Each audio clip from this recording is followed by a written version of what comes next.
September 7, 1944, 7:40 p.m., the White House, Washington, D.C. The sound was the scratch of a fountain pen on thick presidential stationery. Franklin Delano Roosevelt sat at his desk in the Oval Office, his cigarette holder clenched between his teeth, his hand moving steadily across the paper, despite the fatigue that had become his constant companion. The polio that had crippled his legs 2 decades earlier had been joined by heart disease and exhaustion from managing a global war. But on this evening, the President of the United States was not tired. He was furious. Before him lay 3 decoded telegrams marked with the highest security classification. They had been transmitted from 3rd Army headquarters in France to the War Department in Washington over the previous 10 days. All 3 were signed by Lieutenant General George S. Patton, Jr., the most successful and most controversial American commander in Europe. And all 3 contained passages that made Roosevelt's blood pressure rise with each reading. The first telegram, dated August 28th, discussed the strategic situation in northeastern France. Buried in the 3rd paragraph was a single sentence that had caught the attention of Army Chief of Staff George Marshall. Canadian forces assigned to northern flank are proving inadequate to mission requirements and should be replaced with American units if operational tempo is to be maintained. The second telegram, dated September 1st, was more explicit. The Canadian Army's failure to close the Falaise Gap demonstrates fundamental deficiencies in leadership and combat effectiveness. Recommend all future operations minimize reliance on Commonwealth forces whose performance continues to disappoint. The third telegram, dated September 5th, was the one that had prompted Marshall to bring the matter directly to the President. Patton had written, in characteristic bluntness, "The Canadians are proving useless in exploitation operations. They lack the aggressive spirit and mobile warfare capability necessary for pursuit. Suggest their sector be assumed by American forces who can actually accomplish the mission." Useless. Patton had called the Canadian Army useless in official military communications to the War Department about America's closest ally and the nation that had been fighting Hitler since September 1939, nearly 3 years before Pearl Harbor brought America into the war. Roosevelt finished writing his response and set down his pen. He read what he had written, nodded with satisfaction, and reached for his telephone. "Get me General Marshall at the War Department, immediately." This is not just a story about military disagreements. This is the story of what happened when America's most famous general let his ego and prejudices override diplomatic necessity. This is the story of how Franklin Roosevelt, a master politician who understood coalition warfare better than most of his generals, handled a crisis that threatened the Allied partnership. And this is the story of what Roosevelt said, both publicly and privately, when confronted with Patton's contempt for Canadian soldiers who were dying by the thousands to liberate Europe. Because what Roosevelt said would determine whether the Allied coalition held together or fractured.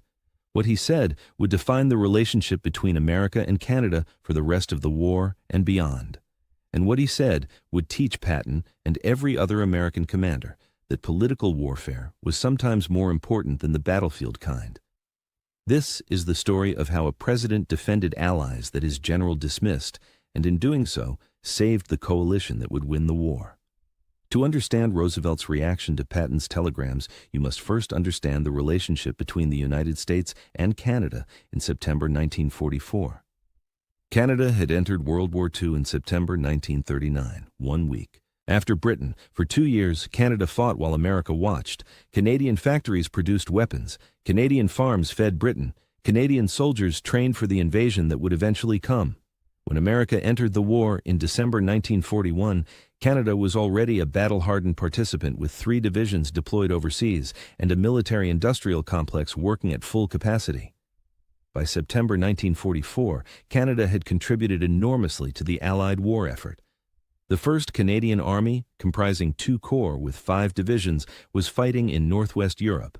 Canadian forces had landed at Juno Beach on D-Day, achieving one of the most successful breakthroughs of the invasion. Canadian soldiers were fighting through the brutal hedgerows of Normandy, taking casualty rates that would have broken lesser formations. The Royal Canadian Air Force was flying thousands of sorties. The Royal Canadian Navy was protecting Atlantic convoys. And Canadian factories were producing everything from trucks to shells to aircraft. For a nation of only 11 million people, Canada was punching far above its weight. Franklin Roosevelt understood this. He understood it because he was a politician who thought in terms of coalitions and relationships. He understood that Canada's contribution was not measured only in divisions and tanks, but in political commitment and shared sacrifice. He understood that dismissing Canadian forces as useless was not just militarily inaccurate, but diplomatically catastrophic. George Patton did not understand this. Patton was a warrior, not a diplomat. He thought in terms of battlefield effectiveness, speed of advance, and achievement of objectives. And in early September 1944, Patton was frustrated. His Third Army had been racing across France, covering hundreds of miles in weeks, destroying German formations, liberating towns and cities at a pace that seemed to vindicate his theories of mobile warfare. But now his advance was stalling. Not because of German resistance primarily, but because of logistics. His tanks were running out of fuel, his trucks were breaking down, his supply lines stretched back to Normandy, hundreds of miles distant. And to Patton's north, the Canadian First Army was fighting through the Channel ports, trying to open harbors that would solve the supply crisis. But the Canadians were not advancing as quickly as Patton thought they should. They were fighting methodically, clearing German positions, taking heavy casualties in brutal urban combat. To Patton, this looked like excessive caution. To him, it looked like the Canadians were holding up the entire Allied advance. He did not see, or chose not to see, that the Canadians were fighting in terrible terrain against determined German defenders. He did not acknowledge that clearing fortified ports required different tactics than racing across open country. He saw only that his advance was stopped while Canadians fought battles he considered unnecessary. And so Patton, never one to moderate his opinions, began sending telegrams to Washington expressing his frustration. These telegrams were supposed to be military assessments. They were supposed to provide operational feedback to the War Department, but they were also vehicles for Patton's ego, his prejudices, and his belief that American forces were inherently superior to all others. When General Marshall received the third telegram, the one calling Canadians useless, he immediately recognized the danger. Marshall was not just Army Chief of Staff, he was Roosevelt's primary military advisor. He understood the political dimension of coalition warfare, and he knew that if Patton's views became public, or even if they became known to Canadian officials, the result would be a diplomatic disaster. Marshall brought the telegrams to Roosevelt on the evening of September 7th. The two men met in the Oval Office with no one else present. Marshall laid out the situation carefully. "Mr. President, we have a problem with General Patton." Roosevelt, who had dealt with Patton's controversies before, sighed. "What has George done now?" Marshall handed him the 3 telegrams. Roosevelt read them slowly, his expression darkening. When he finished, he looked up at Marshall. "George has called the Canadians useless, the Canadians who landed at Juno Beach, the Canadians who are fighting through the Channel ports, the Canadians who have been in this war 3 years longer than we have. He called them useless." Marshall nodded. "Sir, General Patton is frustrated by his supply situation. He believes the Canadian operations in the north are too slow and are preventing him from exploiting his successes. His assessment is, in my judgment, tactically narrow and politically tone-deaf." Roosevelt was quiet for a long moment. Then he asked the crucial question. "George, do the Canadians know about these telegrams?" Marshall shook his head. "No, sir. They are classified communications from Field Commander to War Department. The Canadians have not been informed." "And if they were to find out?" "It would be a diplomatic crisis. Prime Minister King would be justifiably outraged. The Canadian military would feel betrayed. Our alliance would be strained at a critical moment." Roosevelt made his decision quickly. "The telegrams are to be sealed in the highest security classification. No copies, no distribution. They are to be treated as if they never existed. Is that clear?" "Yes, Mr. President." "And George is to receive a message from me. Personal, direct, not through normal channels. He needs to understand that his job is not just to win battles, but to maintain the coalition that makes winning possible." Roosevelt paused, then continued. "George is a brilliant battlefield commander, but he is also a diplomatic disaster. This is not the first time his mouth has created problems, and it will not be the last. But he needs to understand that there are limits to what I will tolerate. Insulting our allies in official communications crosses that limit." Marshall nodded. "Sir, what would you like me to communicate to General Patton?" Roosevelt's answer was immediate. Tell George that I have read his telegrams. Tell him that I profoundly disagree with his assessment of Canadian forces. Tell him that his comments about our Canadian allies are inappropriate, inaccurate, and unwelcome. And tell him that if he cannot maintain proper respect for Commonwealth forces in his communications, he will be relieved of command regardless of his battlefield successes. This was an extraordinary threat. Roosevelt was telling Marshall to warn Patton that his job was at risk over political misjudgment. It showed how seriously the president took the alliance with Canada. Marshall left the Oval Office with clear instructions, but Roosevelt was not finished. Over the next hour, he drafted a personal letter to Patton. This letter was never sent through official channels. It was carried to France by a State Department courier and delivered directly to Patton at 3rd Army headquarters.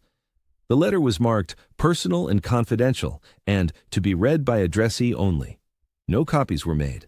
The original was destroyed after Patton read it, as per Roosevelt's instructions, but the content of the letter was reconstructed years later based on Patton's diary entries and conversations with staff officers who witnessed his reaction to receiving it. Roosevelt's letter to Patton was brief but devastating. It began with praise, acknowledging Patton's achievements in the breakout from Normandy and the race across France. But then it turned sharp. However, General, I must address recent communications you have sent to the War Department regarding Canadian forces. You characterized our Canadian allies as useless and suggested their operations are holding back American advances. This assessment is not only tactically questionable, but politically unacceptable, Roosevelt continued, his language becoming more pointed. Canada has been in this war since September 1939. Canadian soldiers were fighting and dying while America was still at peace. Canadian factories were arming Britain when American factories were still producing automobiles. The Canadian people have made sacrifices that few American communities have yet experienced. For you to call them useless demonstrates a failure to understand the nature of coalition warfare and the political requirements of maintaining alliances. The letter then delivered what amounted to a direct order. You will cease making disparaging comments about Canadian or any other allied forces in your communications. You will recognize that your role is not merely to command American troops, but to cooperate with Allied forces in achieving common objectives. If you cannot meet this requirement, I will find a commander who can. The letter concluded with Roosevelt's signature and a postscript. George, I need you to win battles, but I also need you to help me win the peace. The relationships we build with our allies now will determine the post-war world. Do not sabotage those relationships with intemperate comments born of temporary frustrations. When Patton received this letter on September 12th, he was stunned. He had sent hundreds of telegrams to Washington over the course of the war. Many contained blunt assessments and strong language. This was the first time the president had personally intervened. Patton's diary entry for September 12th reveals his reaction. Received blistering letter from FDR regarding my comments about Canadians. President is apparently unaware of operational realities and is more concerned with political niceties than military effectiveness.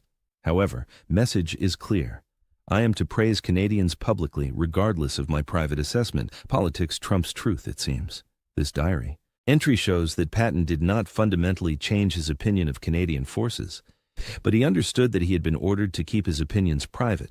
More importantly, he understood that Roosevelt was serious about the threat to relieve him of command. Patton valued his position too much to risk it over telegrams. But Roosevelt was not content with simply warning Patton. He also took steps to repair any damage that might have been done to the Canadian relationship. On September 14th, Roosevelt sent a personal message to Canadian Prime Minister William Lyon Mackenzie King. This message was carried by the American ambassador to Canada and delivered in person. Roosevelt's message to King was carefully crafted. It praised Canadian contributions to the war effort in specific detail. It mentioned Juno Beach, the Scheldt operations, and the sacrifices made by Canadian forces. It expressed Roosevelt's personal gratitude and the gratitude of the American people. Crucially, the message made no mention of Patton's telegrams. King never learned about them. But Roosevelt was establishing a record of American appreciation for Canadian efforts, creating political cover in case Patton's comments ever became public. In a follow-up conversation with his Secretary of State, Cordell Hull, Roosevelt explained his thinking. Cordell, We cannot allow our generals to undermine our alliances. Patton is a great battlefield commander, but he is also a political liability. I have dealt with his controversies before. The soldier slapping incident nearly cost him his career. These comments about the Canadians could have been equally damaging. Hull asked Roosevelt whether Patton understood the political dimension of his role. Roosevelt laughed bitterly. George understands only what he wants to understand. He sees himself as a warrior, above politics. He does not grasp that everything in this war is political. Where we fight, when we fight, who we fight with, all of it is political. The Canadians are not just military units to be evaluated on combat effectiveness. They are representatives of a sovereign nation that chose to stand with us. That choice has value beyond battlefield metrics. This conversation, recorded in Hull's memoirs published in 1948, revealed Roosevelt's sophisticated understanding of coalition warfare and his frustration with commanders who lacked that understanding. Over the following weeks, Roosevelt monitored Patton's communications carefully. The telegrams from Third Army headquarters continued to flow to Washington, but they contained no further disparaging comments about Canadian forces. Patton had learned his lesson, or at least learned to be more careful about what he put in writing. But Roosevelt also took steps to educate other American commanders about the importance of the Canadian alliance. In late September, he hosted a dinner at the White House for senior military officers rotating back from Europe. During the dinner, Roosevelt steered the conversation to coalition warfare. "Gentlemen, I want to talk about our allies, particularly the Canadians. I'm concerned that some American officers do not fully appreciate Canadian contributions to this war. Let me share some facts that might provide perspective." Roosevelt then delivered what amounted to a lecture on Canadian sacrifices. He noted that Canada had mobilized a higher percentage of its population than the United States. He described Canadian casualty rates, which were proportionally higher than American rates. He mentioned Canadian industrial output, Canadian food production, Canadian financial contributions. The point, gentlemen, is that Canada is not a minor partner in this war. They are a major contributor whose efforts deserve our respect and gratitude. Any American officer who fails to show that respect is failing in his duties, regardless of his battlefield accomplishments. This dinner conversation was witnessed by multiple officers who later recorded it in diaries and memoirs. It showed Roosevelt using every opportunity to reinforce the political message that Patton had violated. In October 1944, Roosevelt faced a related challenge that tested his commitment to defending Canadian contributions. Republican presidential candidate Thomas Dewey, challenging Roosevelt for the presidency, began attacking Roosevelt's conduct of the war. One line of attack focused on Allied coordination, suggesting that Roosevelt had allowed British and Canadian forces to avoid their fair share of fighting. Dewey's campaign rhetoric suggested that American soldiers were dying while Commonwealth forces advanced cautiously. This was politically dangerous for Roosevelt. It was an election year. American casualties were mounting. The war seemed endless, and Dewey's attacks were finding resonance with voters who were tired and wanted the war over. Roosevelt could have responded by accepting the premise and blaming Allied forces for slow progress. He could have used Patton's assessment to justify his own political needs, but he did not. Instead, Roosevelt used his October 21st campaign speech in New York to defend Canadian and British contributions. "I have heard suggestions from my opponent that our allies are not carrying their weight in this war. Let me address that falsehood directly. The British have been fighting Hitler since September 1939. The Canadians have been in this war since that same month. They fought when we were at peace. They bled when we were safe. And now that we fight together, they continue to sacrifice at rates that equal or exceed our own." Roosevelt then provided specific examples. Canadian forces achieved one of the most successful breakthroughs on D-Day at Juno Beach. They are currently fighting through the channel ports in brutal urban combat that costs lives, but opens supply routes we desperately need. Their casualty rates in recent months have been among the highest of any Allied forces. To suggest they are not carrying their weight is not only false, but insulting to men who are dying for freedom. This speech was widely covered in American and Canadian newspapers. It was reprinted in full in major Canadian publications, and it had the desired effect of shutting down Republican attacks on Allied contributions. But more importantly, it showed that Roosevelt was willing to spend political capital to defend allies, even when it might have been politically easier to scapegoat them. The Canadian response was immediate and grateful. Prime Minister King sent Roosevelt a personal letter thanking him for his public support. "Your words have deeply moved the Canadian people. To know that our sacrifices are recognized and valued by the President of the United States reinforces our commitment to this common cause. We fight not for praise, but for victory. But it is gratifying nonetheless to know that our efforts are appreciated." This exchange of letters strengthened the Roosevelt-King relationship, and by extension, the American-Canadian alliance. It also served as an implicit rebuke to Patton, showing that Roosevelt's position on Canadian forces was not merely private direction, but public policy. By November 1944, the immediate crisis had passed. Patton continued to command Third Army with great success. The Canadians continued to fight effectively in their sector, and the alliance held together. But Roosevelt had not forgotten the episode. In a November meeting with Marshall and Secretary of War Henry Stimson, Roosevelt raised the issue again. "George, Henry, I want to discuss something that concerns me." The Patton incident with the Canadian telegrams revealed a broader problem. Too many of our officers think of this war in purely military terms. They evaluate allies based solely on battlefield performance without considering the political dimension. Marshall, always careful in his words, offered a defense. "Mr. President, combat commanders must focus on operational effectiveness. That is their job." Roosevelt shook his head. "No, George, that is part of their job. But commanders at the level of Army command are also political figures, whether they like it or not. They represent America. Their words and actions affect diplomatic relationships. They must be educated to understand this." Stimson agreed with the President. "Sir, I think you are correct. We have focused our officer training on tactics and strategy. We have not adequately prepared them for the political aspects of coalition command." Roosevelt made a decision. "Then we will correct that. I want the War Department to develop training for senior officers on coalition warfare and diplomatic considerations. Before any officer assumes command of forces that will work with Allied units, he should receive instruction on how to maintain effective political relationships." This directive led to the creation of what would later become standard training for senior officers on coalition operations. It was a direct result of Roosevelt's frustration with Patton's diplomatic failures. In December 1944, Roosevelt received an intelligence report about German propaganda efforts. The report noted that German intelligence had intercepted some American military communications and was attempting to use them to drive wedges between Allied nations. The report specifically mentioned that German propaganda was claiming that American generals considered Canadian forces incompetent and were frustrated by having to work with them. Roosevelt immediately asked whether the source of these German claims could be Patton's telegrams.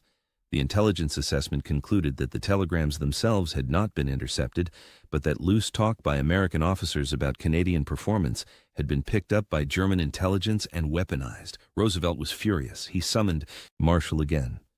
"The Germans are using our own prejudices against us. They are telling the Canadians that American generals think they are incompetent. This undermines the alliance, which is exactly what Hitler wants." Marshall acknowledged the problem. "Sir, controlling what individual officers say informally is extremely difficult." Roosevelt agreed, but insisted on action. "Then we must control what they say formally. And we must make clear, through public statements and private directions, that disparaging Allied forces is unacceptable and will be punished."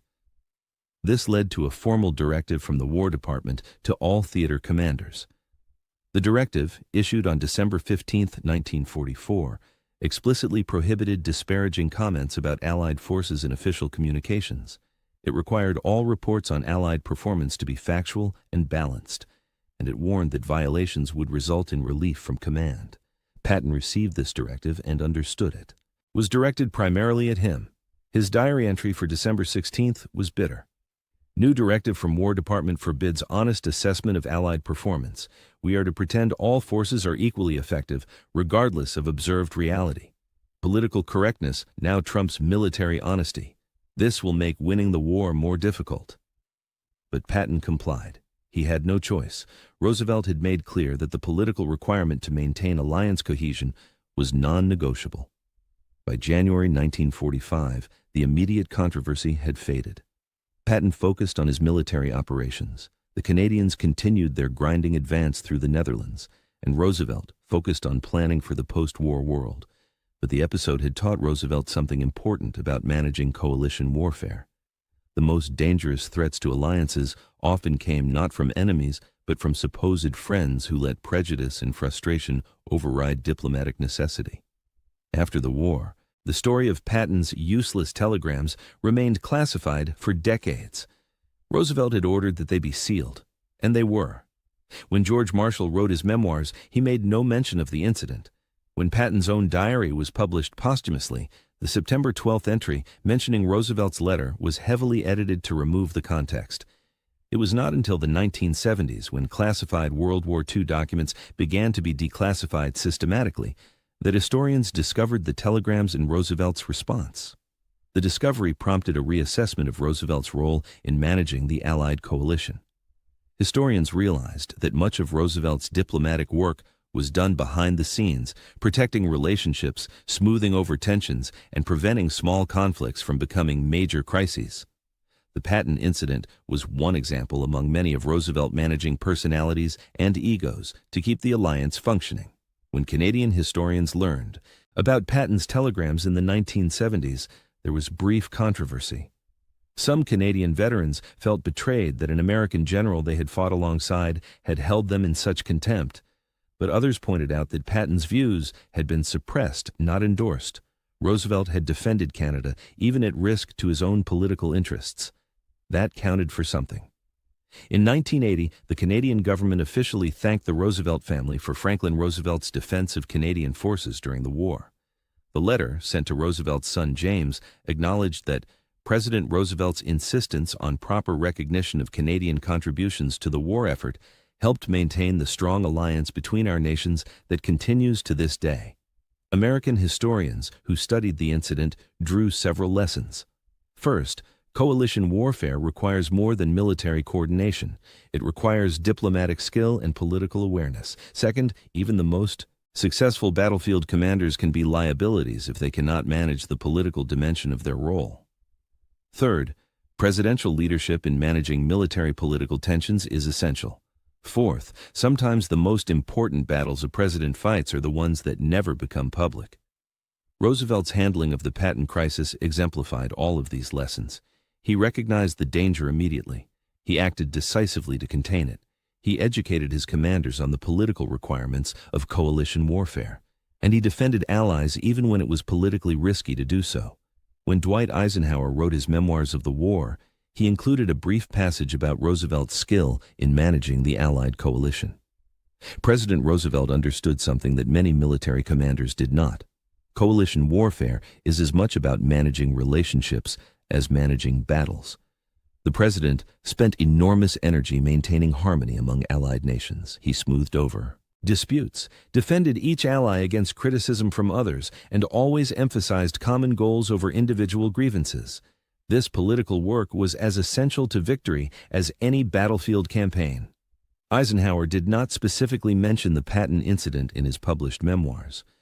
But in private letters to friends, Eisenhower acknowledged that Roosevelt had intervened multiple times to prevent American generals, including Patton, from damaging relationships with British and Canadian forces. FDR understood that we needed every ally we could get, Eisenhower wrote.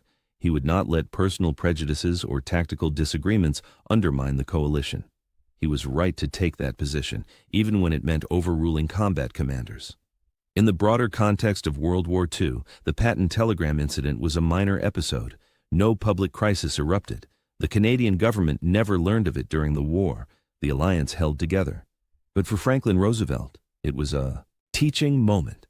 It reinforced his belief that political leadership of a coalition required constant vigilance against the centrifugal forces of national pride, personal ego, and tactical frustration.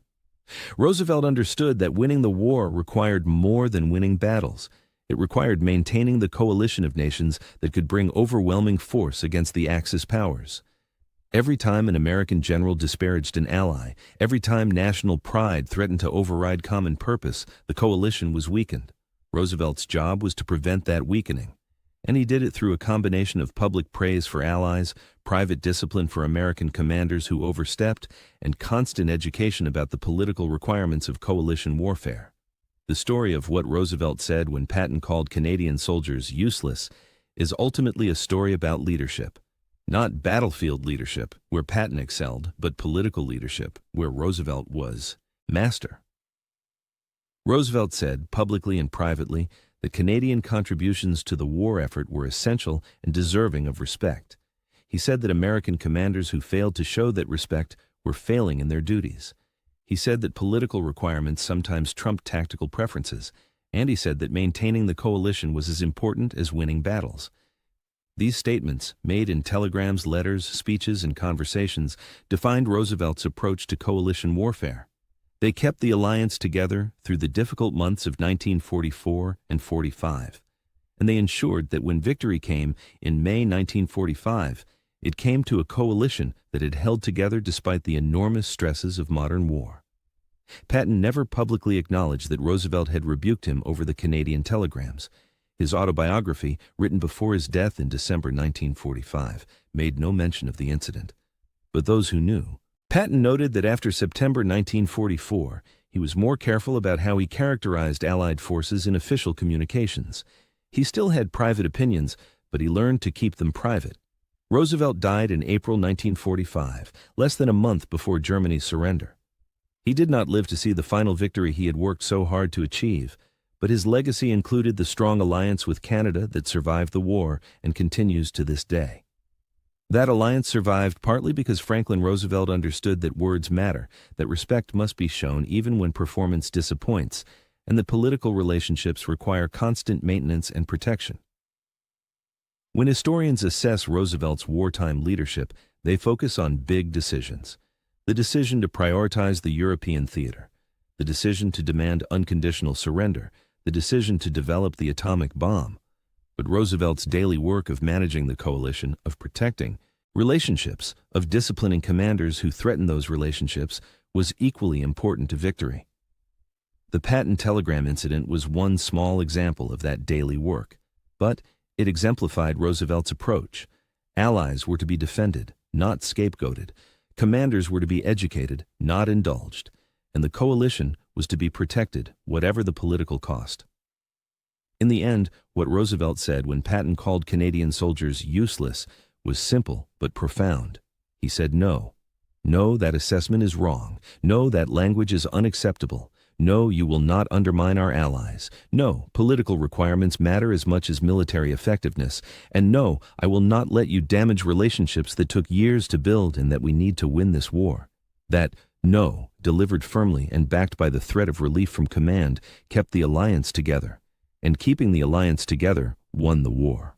That is Franklin Roosevelt's legacy in coalition warfare, not just the big strategic decisions, but the 1,000 small interventions that prevented the coalition from fracturing. The Patton telegram incident was one of those interventions, and it showed why Roosevelt was not just a wartime president, but a master diplomat who understood that victory required not just defeating enemies, but maintaining friendships. George Patton was a great battlefield commander who helped win the war. Franklin Roosevelt was a great political leader who held together the coalition that made winning possible. When those two approaches conflited over Canadian soldiers in September 1944, Roosevelt prevailed, and the coalition survived to achieve victory.